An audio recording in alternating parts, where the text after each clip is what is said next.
नमस्कार। युक्रेन युद्ध 100 दिन पुग्यो। 100 दिन पुग्यो। यो 100 दिनले विश्वको चाहिँ राजनीतिक ध्रुवीकरण र शक्ति सन्तुलनमा ठूलो उथलपुथल ल्याएका संकेतहरू आएका छन्। संकेत मात्रै हैन, अब परिणामहरू पनि देखिन थालेका छन्। अब यसको असर नेपालमा के पर्छ, विश्वमा के पर्छ र नेपालमा पनि के पर्छ, यसप्रति हामीहरू अलिकति दृष्टि जान एकदमै जरुरी देख्छु मैले। यसको निम्ति मैले अहिले यो युक्रेन युद्धको 100 दिन बित्दा विश्वको भूराजनीतिमा जति पनि बदलावहरू आए, शक्ति सन्तुलन र समीकरणमा जति पनि उथलपुथलहरू भए, त्यसको एउटा सानो रूपरेखा राख्ने कोसिस गरिरहेको छु। जस्तो युक्रेन युद्धको 100 दिनमा मेरो आफ्नो निष्कर्षमा युक्रेन युद्धबाट पश्चिमा शक्ति चाहिँ पछि हटिसकेको छ, हैन, एकदमै पछि हटिसकेको छ र झन्नै अब उसले युक्रेनबाट पार नपाइने निष्कर्षमा आफ्नो चाहिँ तपाईको एउटा मुभ सुरु गरिसकेको छ। म दुई चारवटा उदाहरण राख्छु। पहिलो, जस्तो पश्चिमा शक्तिहरूलाई सबैभन्दा ठूलो झट्का मारिउपोल माथि रुसको कब्जा थियो, जो केही दिन अगाडि मात्रै भयो, सायद 1-1.5 हप्ता अगाडि मात्रै भयो, 1 हप्ता मात्रै भयो। मारिउपोलको माथि रुसी कब्जा, रुसी नियन्त्रणको भूराजनीतिक महत्त्व के हो भन्छ भने, त्यहाँ जो एजोव बटालियन भनेर युक्रेनको सेना थियो, त्यो वास्तवमा रुसको सेना, युक्रेनी सेना थिएन। त्यो 2014 मा अमेरिकाले खडा गरेर युक्रेनी सेनामा गाभ्न लगाइएको त्यो अमेरिकन सेना थियो र 2014 देखि त्यहाँ चाहिँ नेटोका कमान्डरहरू आएर नियमित रूपमा रुससँग लड्नको निम्ति युक्रेनी सेनालाई ट्रेनिङ तालिम दिँदै आएका थिए। र यो रुसमाथि जो चाहिँ रुसले चाहिँ जो युक्रेनमाथि आक्रमण सुरु गर्यो फरवरी 24 देखि, त्यसपछि धेरै ठूलो संख्यामा पश्चिमाहरू त्यहाँबाट भागे, तर केही मान्छेहरू तालिम दिनको निम्ति त्यहाँ बसिरहेका थिए। तिनी सहित अस्ति मारिउपोलको त्यहाँको एजोव बटालियनले आत्मसमर्पण गर्दा केही चाहिँ अमेरिकन सेना, ब्रिटिस सेना, जर्मन सेनाहरू सहित युक्रेनी सेनाको 2500 को जत्था अहिले रुसी नियन्त्रणमा छ र उनीहरूले बन्दी बनाएर राखेका छन्। अब त्यो एउटा ठूलो झट्का थियो अमेरिकनहरूको निम्ति। किन भन्छ भने अमेरिकनहरूको निम्ति मात्रै हैन, सिङ्गो नेटोको निम्ति युक्रेन युद्धको मुटु अथवा धुकधुकी भनेको एजोव बटालियन नै थियो। त्यो जसरी पनि जोगिनु पर्ने थियो, जो चाहिँ रुसको सिमानाको नजिकमा उनीहरूले राखेका थिए, मारिउपोलमा राखेका थिए। अब दोस्रो, त्यसपछि भर्खरै 3-4 दिन अगाडि अमेरिकाले एउटा निर्णय गर्यो जो आफ्नो पहिलेको निर्णयको एकदम विपरीत थियो। केही दिन अगाडि अमेरिकाले के भनेको थियो भन्छ भने, अमेरिकाले युक्रेनलाई रुसको भित्री भागसम्म प्रहार गर्न सकिने लामो दूरीको मिसाइल दिने निर्णय गरेको छ भनेर उसले सुनाएको थियो। र त्यसपछि रुसको संसदमा, दुमामा केही सांसदहरू र बाहिर चाहिँ सुरक्षा अङ्गका केही मानिसहरूको एउटा प्रतिक्रिया आयो। प्रतिक्रिया के आयो भन्छ भने, विशेष गरिकन संसदभित्र एउटा सांसदको प्रतिक्रिया के आयो भन्छ भने, अमेरिकालाई ध्वस्त सम्पूर्ण रूपले समाप्त पार्नको निम्ति 4वटा सर्मत मिसाइल काफी छ। 4वटा सर्मत मिसाइल काफी छ, जसले अमेरिकालाई सिङ्गो खरानीमा परिणत गरिदिन सक्छ। 2टा सर्मत मिसाइल त अमेरिकाले रुसले बनाइसकेको छ र उसले 50वटा बनाउँदैछ। 50वटा बनाउने तयारीमा छ, जुन मिसाइललाई प्रतिरोध गर्ने अथवा त्यसलाई रोक्ने कुनै पनि चाहिँ तपाईको हतियार विश्वमा बन्न सकेको छैन, हैन। 18,000 किलोमिटर को दूरीसम्म चाहिँ मार हान्न सक्ने र एउटै मिसाइलमा 15वटा परमाणु बम लोड गरेर जान सक्ने र एउटै मिसाइलबाट 10वटा ठाउँमा परमाणु बम प्रहार गर्न सक्ने क्षमता भएको सर्मत मिसाइल। उनले के भन्छ भने, 4वटा सर्मत मिसाइलले अमेरिकालाई पुरै खरानीमा परिणत गर्न पुग्छ, काफी छ।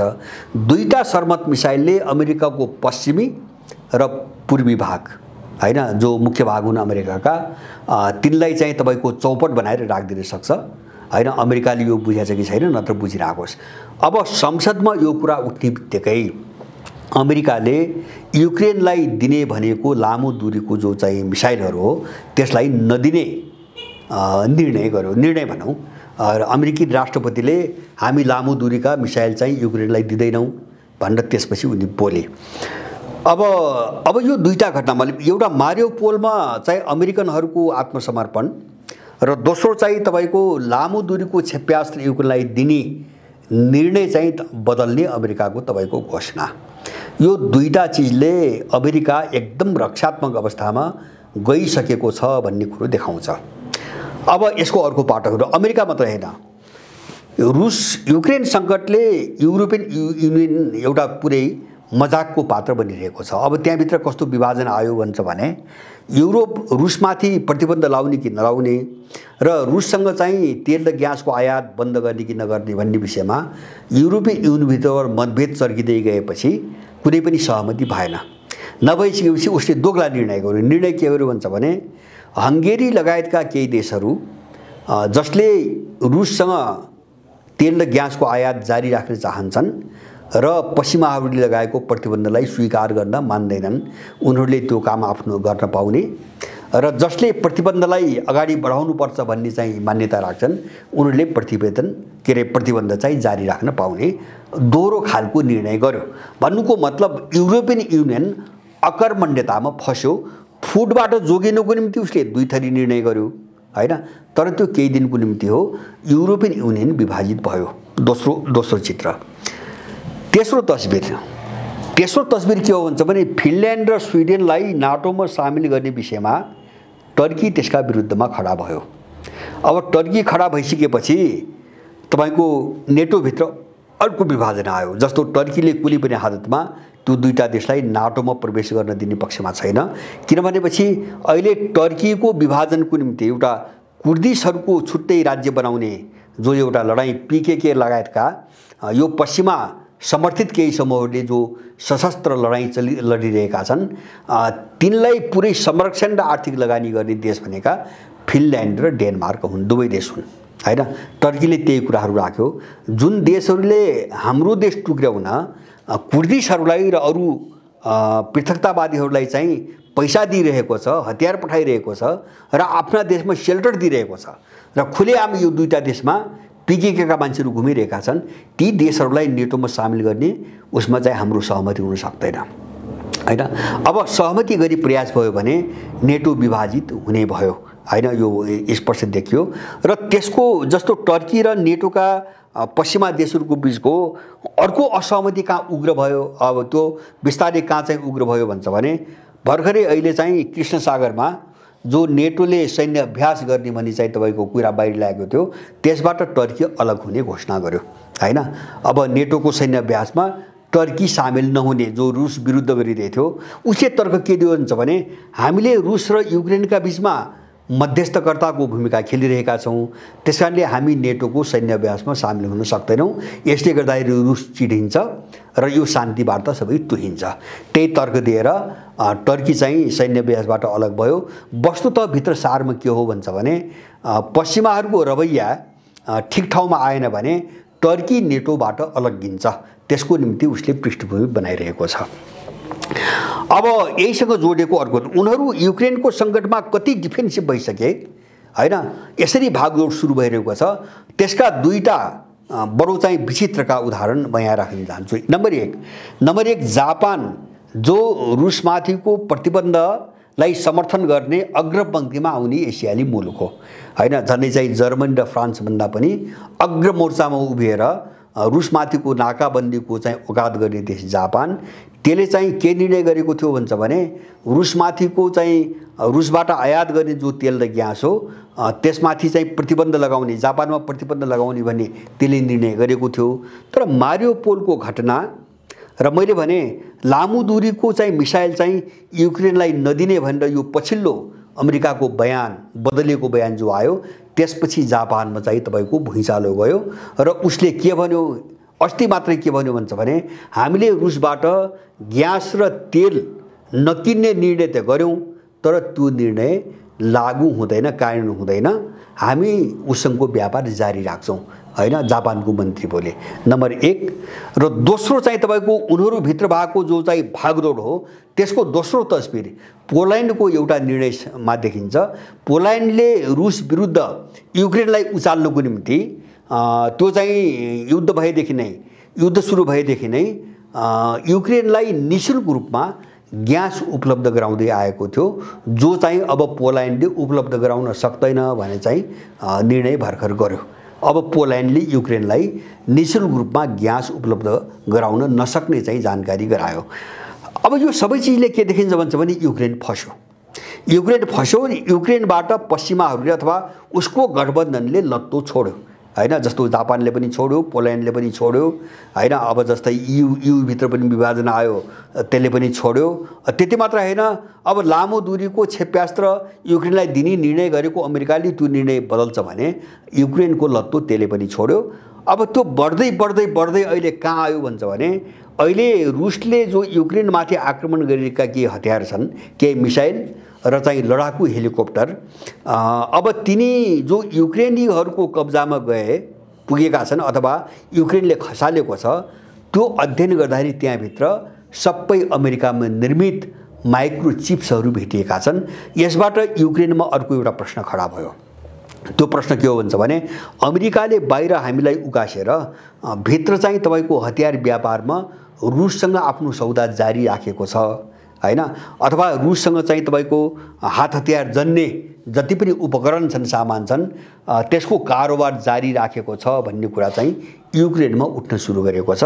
यो समग्र तस्बिर जस्तो एक आपसमा चाहिँ अविश्वास, फुट, विघटन, पलायन सबै चिजहरूले के देखाउँछ भने युक्रेन चाहिँ लगभग टुङ्गियो हैन। पश्चिमाहरू पराजित भए, युक्रेनको उत्तरको पूर्वी उत्तर, सुदूरपूर्वी र चाहिँ दक्षिणी भाग रुसको कब्जामा गयो। रुसले त्यति गर्न खोजेको थियो हैन। युक्रेन भूपरिवेशी देश भयो र युक्रेनको समुद्री चाहिँ तपाईको भागसँग जोडिएको जो युक्रेन थियो त्यसलाई चाहिँ रुसले आफ्नो सुरक्षाको एउटा कवच अथवा बफर जोनको रूपमा चाहिँ तपाईको विकास गर्यो। त्यसकारणले यसको सार निष्कर्ष त्यही हो। अब त्यसपछि उनीहरू कहाँ लागेका थिए भन्छ भने ताइवान। जस्तो ताइवानमा पश्चिमाहरू अमेरिकनहरू दुई रागाने, एउटा त चीनलाई कसरी युद्धमा फसाउने इन्गेज गर्ने हैन, एउटा उनको त्यो मुद्दा थिँदै थियो। त्यो दुईटा कोणबाट के थियो भन्छ भने एउटा चीनलाई चाहिँ खलबल्याउने, ताइवानसँग भिडाएर चीनलाई खलबल्याउने, र दोस्रो चाहिँ उनीहरूको चाहिँ तपाईको सोच रुसलाई जति थेग्न सक्ने बनाए नि, रुसले जुन थेग्यो नि, जस्तो अहिले आजका दिनसम्म आउनु भने रुसी चाहिँ मुद्रा रुबल यति बलियो भयो डलरको तुलनामा हैन, यति बलियो भयो सायद त्यो पश्चिमाहरू कसैले कल्पनै गरेको थिएन। बरु उनीहरूले 1 महिनाभित्रै रुस धराशायी हुन्छ, कोल्याप्सै हुन्छ, टाट पल्टिन्छ भनेका थिए। टाट पल्टिने अवस्थामा पुगे युरोपियन र अमेरिकनहरू। रुसको मुद्रा जब्बर भएर आयो र ऊ झन्झन आर्थिक रूपमा शक्तिशाली हुँदै हो। यसका पछाडि चिनियाहरूको हात छ भन्ने आरोप चाहिँ पश्चिमाहरूको छ। त्यसकारणले रुस ताइवानलाई युद्धमा फसाएर चीनलाई चाहिँ यतातिर अल्मल्याउन पाएपछि रुसलाई दिइरहेको सहयोग पनि कटौती हुन्छ, उता रुस पनि कमजोर हुन्छ र यता चीन पनि तपाईको ताइवान युद्धमा फस्छ भन्ने खालको हिसाब गरेर यिनीहरूले चाहिँ तपाईको ताइवानमा बढी सनसनी मचाए पछिल्लो कालमा अहिले। तर परिणाम यसको प्रत्युत्पादक भयो के भन्छ भने चीनले हुन त अहिले मात्र प्रयास हैन, त्यो वर्षौंको प्रयास होला। चीनले दक्षिणी प्रशान्त क्षेत्रमा रहेका आधा दर्जन भन्दा बढी देशसँग अहिले चाहिँ तपाईको आर्थिक, राजनीतिक र केही देशहरूसँग सुरक्षा सम्झौता गर्न सफल भयो। जस्तो सोलोमन चाहिँ तपाईको द्वीप भयो, भानुआटु भयो, फिजी भयो, अब अहिले चाहिँ सुन्नमा आएअनुसार पपुवा न्युगिनी भयो अथवा ब्रुनाई भयो। यस्ता अब जो दक्षिणी प्रशान्त क्षेत्रमा छन् साना टापुहरू, अब यिनी सबै टापुमा जहाँ चीनले औपचारिक रूपमा सम्बन्ध राख्यो हैन, जस्तो लगानीको क्षेत्रमा राजनीतिक सम्बन्ध अथवा केही देशसँग सुरक्षा सम्झौता, सोलोमनसँग र किरिबाटीसँग सुरक्षा सम्झौता पनि भएका छन्। किरिबाटी भनेको तपाईको अमेरिकाको हवाई टापुदेखि थोरै तलतिरको प्रशान्त द्वीप हो। अब यसले के देखायो भन्छ भने अस्ट्रेलिया र जापान पूर्ण रूपमा चीनको घेराबन्दीमा परिसके हैन। अझ त्यसमाथि रुसले नियन्त्रण गरेको कुरिल द्वीपलाई समेत जोड्ने हो भने जापान र अस्ट्रेलिया पुरै चीन र रुसको घेराबन्दीमा परिसके र अमेरिका पनि असुरक्षित भयो हैन। जस्तो चाहिँ तपाईको के रे त्यही चाहिँ के रे भानुआटु अथवा चाहिँ तपाईको किरिबाटीबाट अमेरिकाको दूरी धेरै टाढा छैन हैन, अमेरिकाको सिमाना धेरै टाढा छैन। त उनीहरू उल्टो के भयो भन्छ भने युक्रेन सङ्कटको 100 दिन बित्दा नबित्दै एकातिर अमेरिकी गठबन्धनका मुख्य पात्रहरू जापान र अस्ट्रेलिया देशहरू पुरै चीनको घेरामा परे हैन। उनले रोक्नै सकेनन्। यो बीचमा चीनसँग सम्झौता गर्न नदिनेको निम्ति हैन, कुनै पनि चाहिँ आर्थिक साझेदारी राजनीतिक चाहिँ तपाईको सम्बन्ध अथवा सुरक्षा सम्झौता गर्न नदिनेको निम्ति अमेरिकन मन्त्रीहरू र सांसदहरू धेरै जमाएर त्यो प्रशान्त क्षेत्रमा बसे, तर उनको केही पनि लागेन, केही पनि सिप लागेन, पूर्ण रूपमा असफल भए। अब यसले के देखायो भन्छ भने चीनलाई घेर्ने इन्डो पेसिफिकको नाममा चीनलाई घेर्ने जो रणनीति उनले बनाएको थिए त्यो पुरै हावा खाएर जाँदैछ। र त्यति मात्र हैन, अस्ति भर्खरै अमेरिकाले आर्थिक चाहिँ सहकारीको नाममा इन्डो पेसिफिक क्षेत्रभित्रका 12 वटा देशहरूसँग एउटा चाहिँ तपाईको संस्था बनाएको छ, एउटा नेटवर्क बनाएको छ, इन्डो पेसिफिक इकोनोमिक चाहिँ के भन्ने एउटा बनाएको छ। अब त्यसमा आर्थिक चाहिँ तपाईको विकासको नाताले त 12 वटा देशहरू संलग्न भए पूर्व, तर त्यसमा संलग्न भएको सिङ्गापुरको प्रधानमन्त्री तुरुन्तै के बोल्यो भन्छ भने यो चीनसँग जोडी खोजेर अथवा चीनलाई घेर्ने चाहिँ सोचबाट अगाडि बढ्यो भने यो काम लाग्दैन हैन। अब कुनै पनि यो क्षेत्रका देशहरू त्यो सोचमा जानु हुँदैन, किन त्यसले चाहिँ यो क्षेत्रका हामी सबै देशलाई बर्बाद पार्छ। यो असम्भव कुरा हो, सम्भवै छैन हैन। अब अहिले चाहिँ यसलाई चाहिँ इन्डो पेसिफिक रणनीतिभित्र लगेर अथवा त्यससँग जोडेर जाने हो भने हाम्रो सर्वनाश हुन्छ। चीनलाई चाहिँ बाइपास गरिकन अथवा किनारा राखिकन यो क्षेत्रको कुनै पनि देश अगाडि बढ्न सकिने कुनै पनि सम्भावना छैन, आधार छैन। उनले त्यो बयान दिइसकेपछि यिनीहरू टोटली चाहिँ पुरै असफल भएका छन्।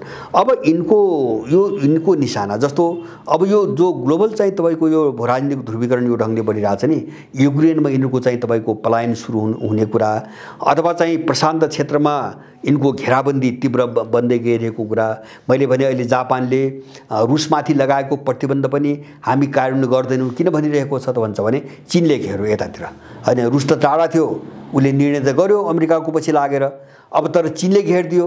चीनले घेर्ने मात्रै होइन कि उसको सिमानासँग ठ्याक्कै सटेको कुरिल द्वीप चाहिँ तपाईको रुसको नियन्त्रणमा छ, रुसले त्यहाँ लगेर फौज राखेको छ।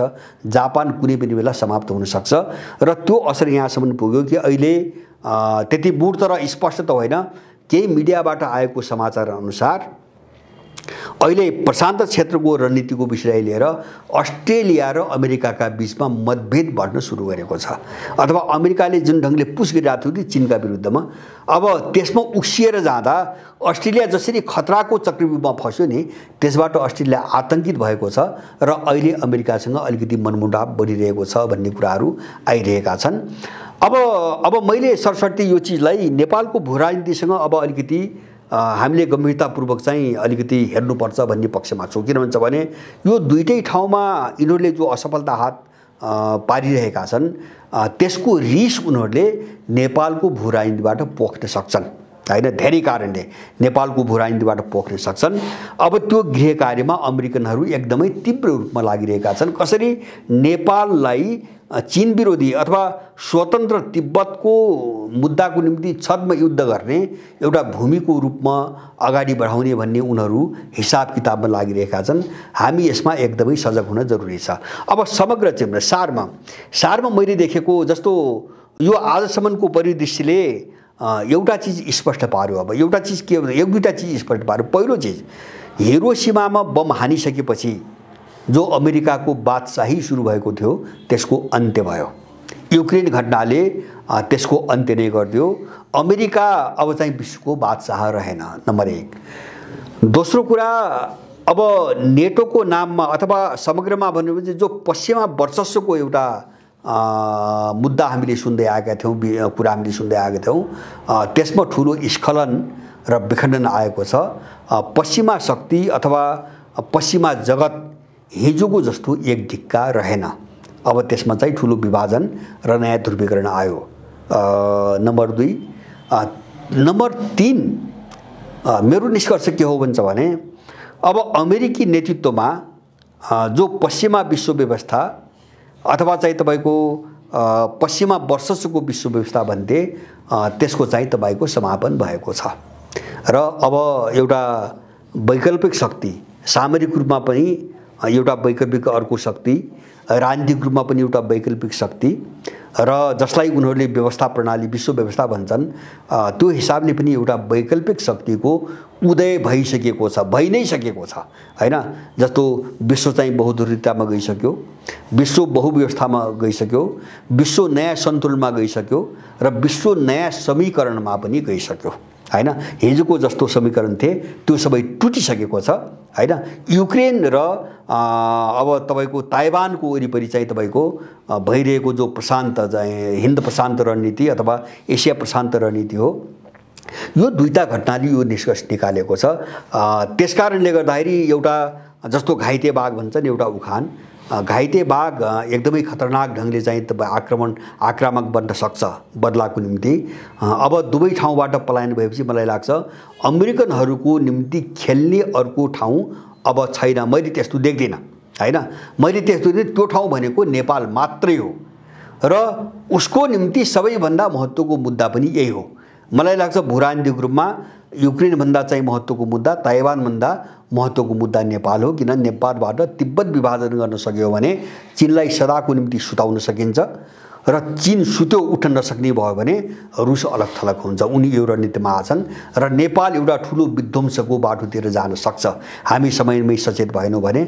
अब यो काम अमेरिकनहरूले मध्यपूर्वबाट पनि सक्दैनन् किन त्यहाँ पनि धेरै चाहिँ ब्यालेन्स भइसक्यो। जस्तो इरानको उदय, अब तपाईको सिरियाको अहिलेको पोजिसन, इराक र चाहिँ लिबियामा अमेरिका विरुद्ध चाहिँ तपाईको भड्केको जनमत, अझ जस्तो साउदी अरेबिया अथवा युएई जो उसका परम्परागत मित्र थिए, यिनीहरूको चाहिँ कोल्टे फेराई सबै कोणबाट हेर्दा अमेरिकनहरू मध्यपूर्वबाट तपाईको भागिसकेका छन्। अब उनको अन्तिम गन्तव्य नेपाल हो, आँखा नेपाल हो। हामी यसमा एकदमै सजग हुन जरुरी छ। हस्, धन्यवाद।